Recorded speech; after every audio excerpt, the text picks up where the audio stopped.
Est-ce qu'on s'essouffle? Est-ce qu'on s'essouffle? Non. On est rendu à la 15e vidéo et on est encore là. Et aujourd'hui, justement, on parle de persévérance. On parle de persévérance parce que, c'est chaud, hein. Tu sais, dans Luc 18, Jésus qui parle à ses disciples, je pense qu'il y a des pharisiens aussi qui sont là, il demande quand le Fils de l'homme reviendra, est-ce qu'il trouvera la foi sur terre? Non, mais ça, c'est chaud quand même. Là, si tu as lu ça un jour dans tes méditations, tu vas te dire, mais Seigneur Jésus, si tu reviens aujourd'hui, comment tu ne trouveras pas la foi? Je suis là! Je suis là! Si tu reviens pendant que je suis là, oui, Seigneur, tu me trouveras exactement placé où je dois être, en train de t'attendre, en train d'attendre l'accomplissement de toutes les choses que tu m'as promises, en train de persévérer, même si je n'ai pas l'impression de voir, d'entendre, de sentir. Je m'approche du bout, en fait. Et c'est bien que le thème d'aujourd'hui se présente un peu après que la moitié des vidéos aient été tournées et publiées. Parce qu'écoute, je me suis engagée dans ce calendrier de l'Avent avec certains objectifs en tête et vraiment, je ne vais pas vous mentir que je ne vois pas forcément les chiffres auxquels je m'attendais. Tu sais, pour me lever et puis écrire, parce qu'il faut penser aux vidéos. Ça m'a pris 1h30 ce matin de préparer les 4 prochaines vidéos. Donc, il faut que je les prépare. Il faut que je m'installe, que je mette tout ça là, les lumières, la caméra, c'est du temps. Il faut ensuite que je filme. Il faut ensuite que je monte, que je m'asseye pour publier, parce que ça aussi, c'est un travail, la miniature et tout ça. Et c'est vrai que de voir que les vidéos peinent à arriver à 300, 400 vues sur une chaîne normalement de 23 000, c'est chaud. C'est chaud. Fait que si tu le faisais pour les vues ou pour la popularité, ça fait longtemps que tu aurais arrêté. Mais tu persévères. Pourquoi? On va le voir au courant de cette vidéo. Alors, si tu ne t'es pas encore abonné, abonne-toi, encourage-moi, lâche-moi un commentaire, ça fait toujours plaisir, même un petit cœur, comme ça là, ça fait du bien, ça fait chaud au cœur. Clique sur la chaîne de notification pour ne pas manquer les vidéos qui arrivent et prépare-toi pour le contenu d'aujourd'hui. Cette vidéo s'intitule « J'ai donné ma vie à Dieu et j'ai appris à persévérer ».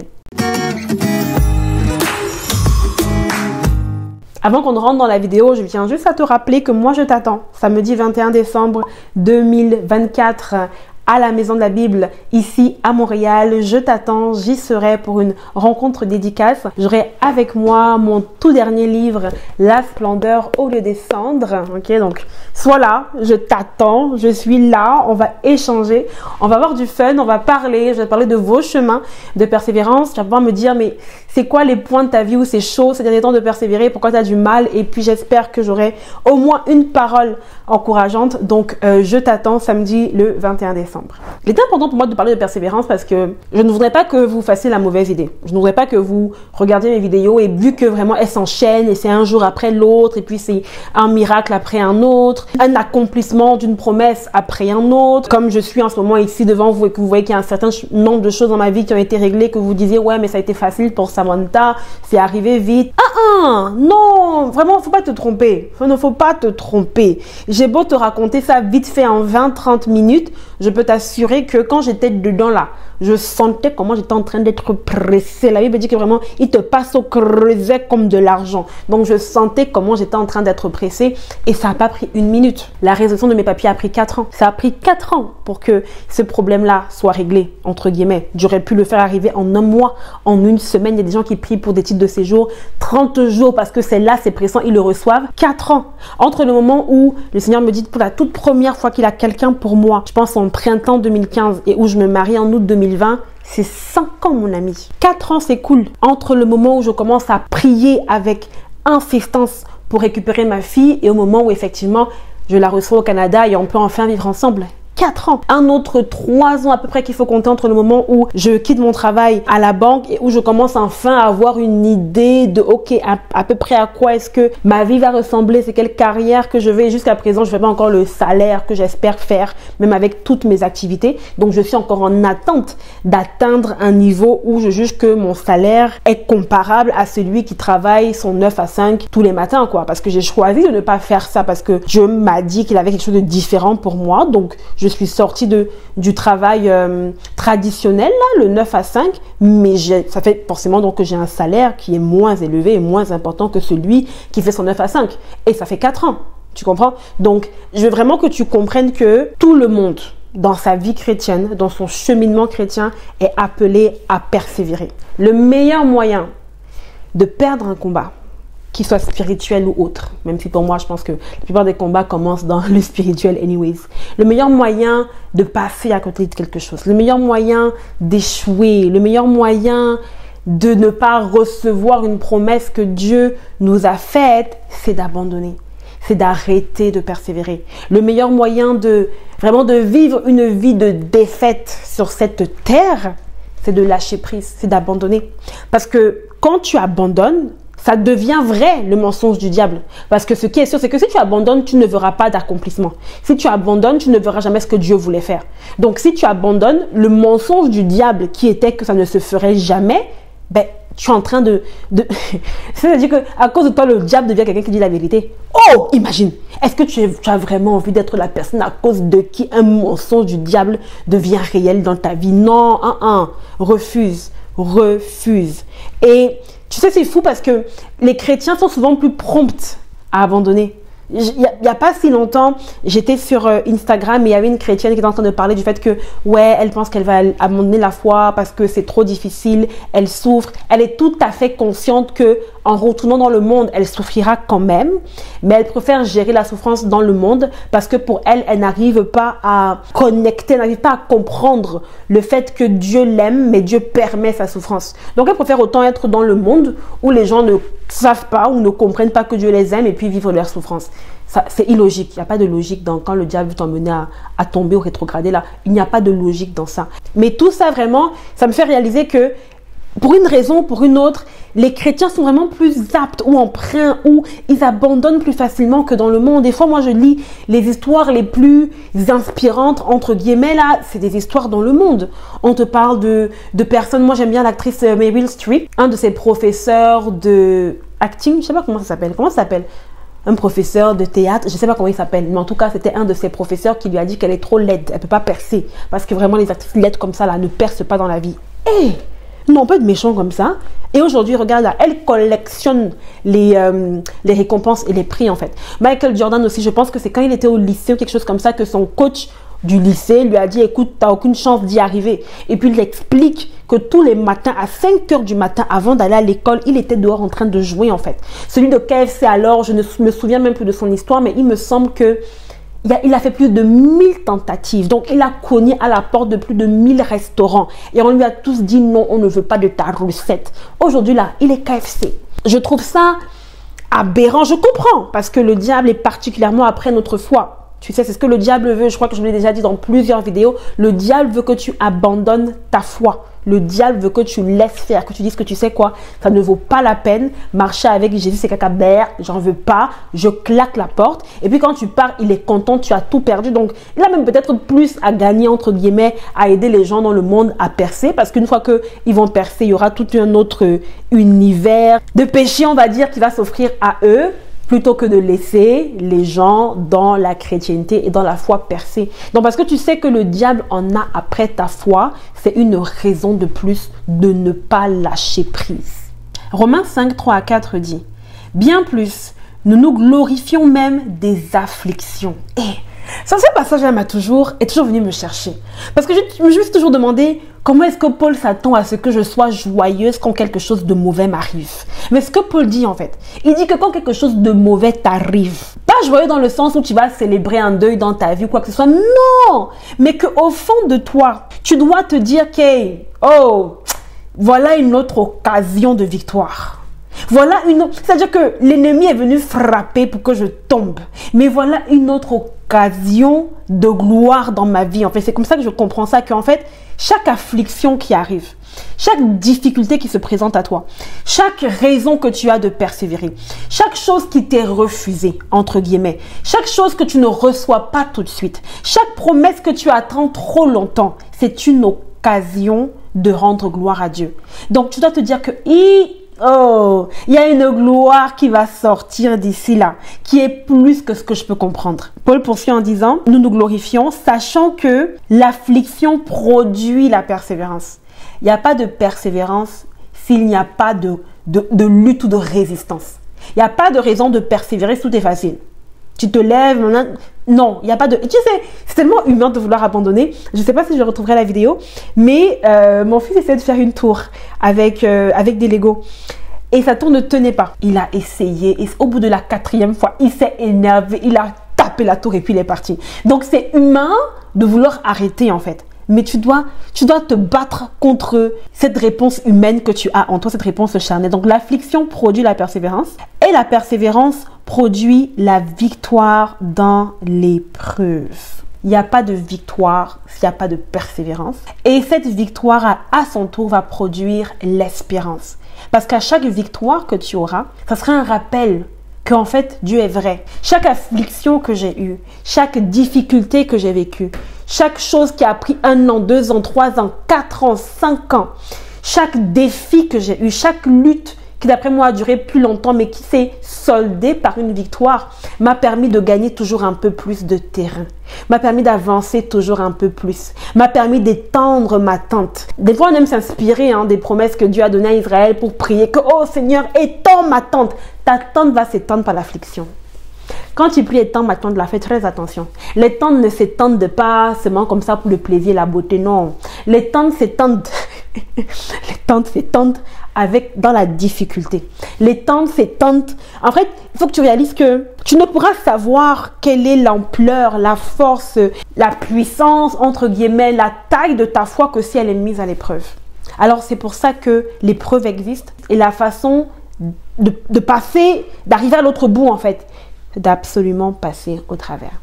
Et des choses que j'ai voulu abandonner dans ma vie. Il y en a même, je pense, j'ai abandonné. Honnêtement, là, je sais qu'avant de lancer mon calendrier de l'Avent, je voulais faire la même chose, je pense, en été, quelque chose comme ça sur Instagram, publier tous les jours pendant 30 jours. Les amis, je pense qu'au bout de 10 jours, j'ai arrêté. J'ai arrêté parce qu'il n'y avait pas d'engagement. J'ai arrêté parce que je me suis dit, mais je fais ça pour qui? Il n'y a personne qui voit, personne qui regarde. Écoute, tant qu'à faire... abandonnons quoi. Tu sais quoi, et j'ai abandonné. Je ne sais pas ce que ça serait donné si j'étais allée jusqu'au bout, tu vois.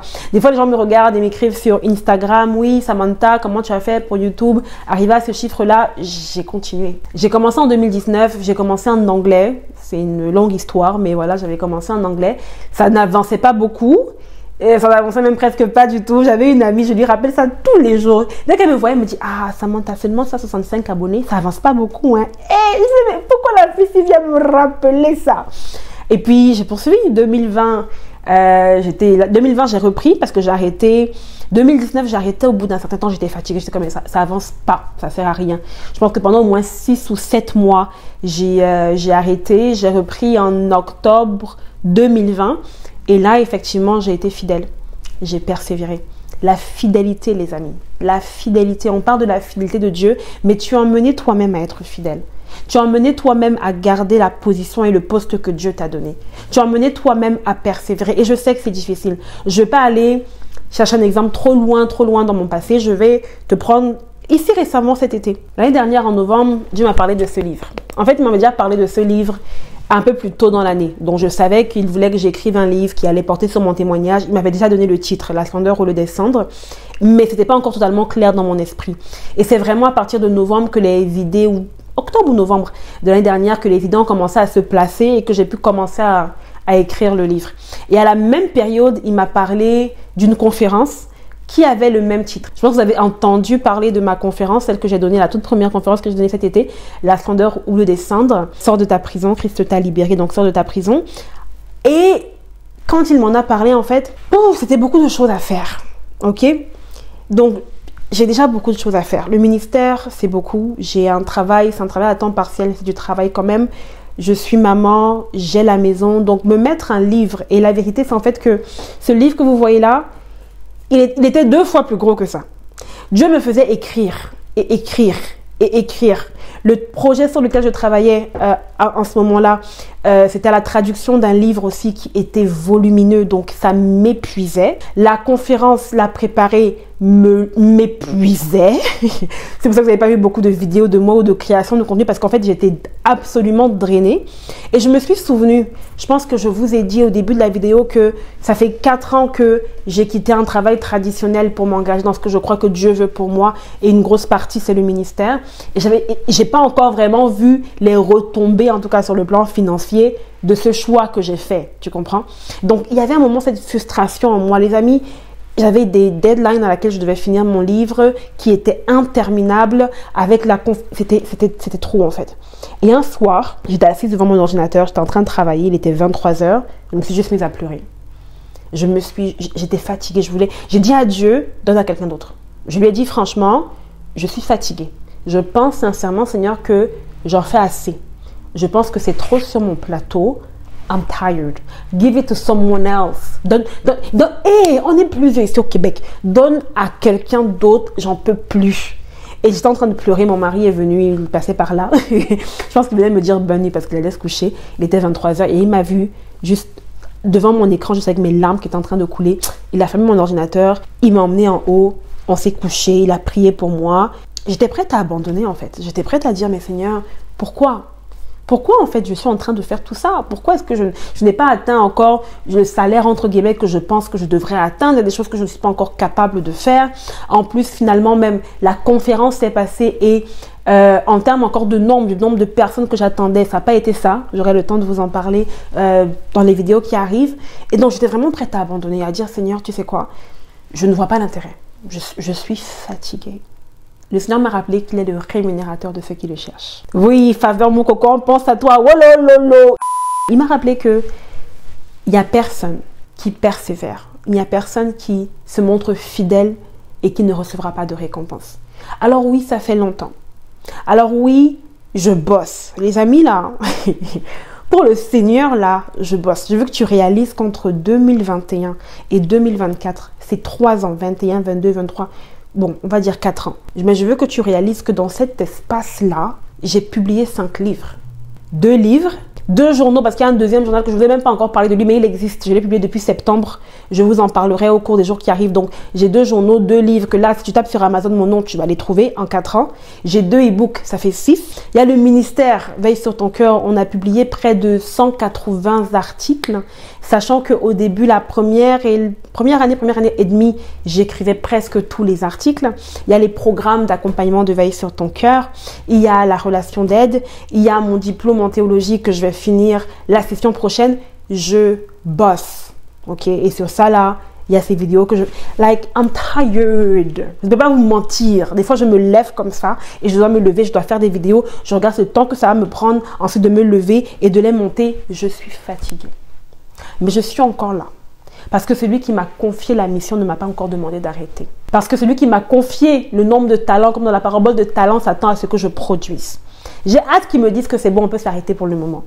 Et sans vous mentir, après cette série, je pense qu'en janvier, je vais prendre un break qui m'est bien.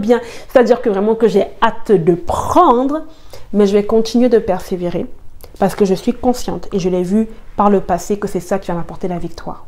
C'est cet encouragement que je voulais t'apporter aujourd'hui. Ne sois pas un chrétien qui cherche un Dieu micro-ondes. Ne pense pas que vraiment les choses arrivent comme ça, clin d'œil, coup de tête, tourner. Il y a même des choses sur lesquelles tu verras que peut-être que c'est plus difficile pour toi de les avoir que d'autres. Moi, j'ai eu ce genre de pensée.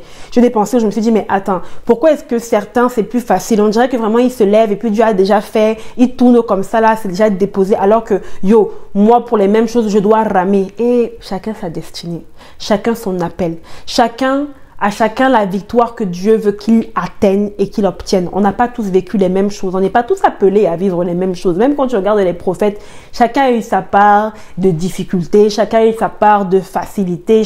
Bref, Dieu a des plans différents pour chacun de ses enfants. Mais ce qui est sûr, c'est qu'au final, les plans là sont toujours pour notre bien. C'est toujours pour notre croissance. C'est toujours pour nous emmener à devenir l'image de Christ. Alors, je veux t'encourager aujourd'hui. Je ne sais pas ce que tu attends depuis un certain moment. Je ne sais pas ce dans quoi tu travailles et depuis, il n'y a pas de fruits. Je ne sais pas si c'est une entreprise que le Seigneur t'a mis à cœur, il n'y a toujours pas de revenus. Je ne sais pas si c'est le mariage que Dieu t'a promis et l'âge ne fait qu'avancer. Il n'y a rien qui change. Je ne sais pas si c'est la restauration d'une relation avec un membre de ta famille. Je ne sais pas si Dieu t'a envoyé aussi comme moi, tu sais, sur les réseaux sociaux et que tu publies, tu as toujours l'impression que c'est 3 personnes qui regardent et ça fait mal de te dire que mais tout ce travail que je donne et non, je veux que tu restes concentré en fait sur ton but. L'une des choses qui va t'aider à persévérer, c'est de rester concentré sur qui t'a envoyé, sur 2 ce qu'il t'a demandé de faire. Ce n'est pas à toi de te dire que je vais atteindre la destination. C'est Dieu qui t'emmène à atteindre la destination. Lorsqu'il est venu promettre à Abraham et Sarah un fils, il n'y a rien de spécial qu'il attendait que Sarah fasse. Elle ne devait pas prendre une potion spéciale. Je ne sais même pas si à l'époque il savait calculer déjà l'ovulation, je ne sais pas. Mais il ne lui a rien demandé de spécial, ce n'est de croire et d'attendre dans la fidélité et la persévérance qu'il allait le faire. Donc, fais ce que toi, tu as à faire et attends que Dieu t'emmène où est-ce que toi, tu es allé. Garde tes yeux fixés sur qui t'a parlé et ce qu'il t'a demandé de faire. Je suis venue faire 24 vidéos du 1er au 24 décembre pour mon calendrier de l'Avent. Et si ça explose et que demain, vous êtes 2 millions quand je me réveille, amen, hein? Mais si on s'arrête ici et que je réalise que depuis ma première vidéo jusqu'à maintenant, les vues ne font que baisser en fait. Si tu regardes le jour 1 comparativement au jour 14, chaque vidéo, c'est un peu moins de vues, un peu moins d'engagement. It's okay. C'est correct. Je suis focalisée sur celui qui m'a demandé et je vais aller au bout de ce qui m'a été demandé. Ce que lui a à faire avec là, c'est pour lui. C'est-à-dire qu'il ne me doit pas d'explication à ce sujet en fait. Il faut qu'on puisse normaliser le fait que Dieu ne nous doit pas d'explication dans ce qu'il nous a demandé de faire. Oui, on est des fils, mais on est aussi des serviteurs dans sa maison. Et en tant que maître, il peut te dire fais. Et puis tu ne vois jamais le pourquoi tu avais fait. C'est pas grave, fais seulement. J'aimerais au final, parce que je viens juste d'y penser, j'ai un de mes pasteurs qui avait prêché il y a pas longtemps et qui parlait du fait que lorsque Paul voulait se rendre en Asie pour prêcher l'évangile, l'Esprit de Dieu ne lui a pas permis. La parole dit que l'Esprit de Dieu n'a pas permis à Paul d'aller en Asie dans le livre des Actes. Et Paul a dû se demander, mais pourquoi? Mais moi, je veux prêcher l'évangile et l'Esprit ne me permet pas de me déplacer. Sauf que quand l'Esprit a envoyé plutôt Paul là-bas, vers les Grecs et tout ça, Dieu savait, lui. Il savait que quelques centaines d'années plus tard, c'est 1000 ans plus tard, il y aurait des navires de colonisation qui seraient dispatchés de l'Europe et qu'à partir de là, l'évangile allait rejoindre le monde entier en fait.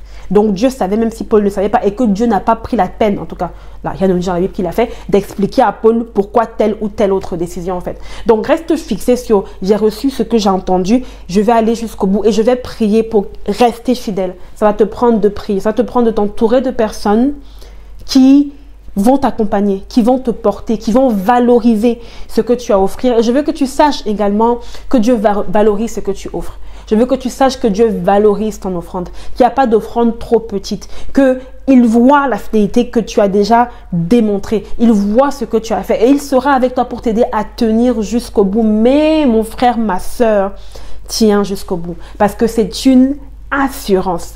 Aussi vrai que le ciel est bleu.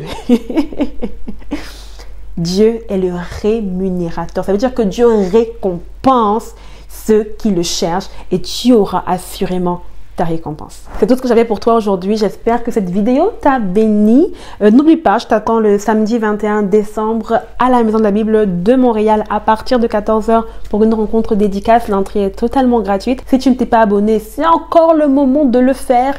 Clique, abonne-toi, lâche un commentaire, partage la vidéo, encourage en cette fin d'année-là où je sais que tout ne s'est pas forcément passé comme on espérait, comme on voulait et encourage quelqu'un dans un groupe WhatsApp. Lance la vidéo là-bas et puis moi je te vois demain. Demain on va parler de j'ai donné ma vie à Dieu et j'ai appris à veiller sur mon cœur. Fait que écoute, fais vraiment ça jusqu'à ce qu'on se voit demain. Va y faire ton cœur.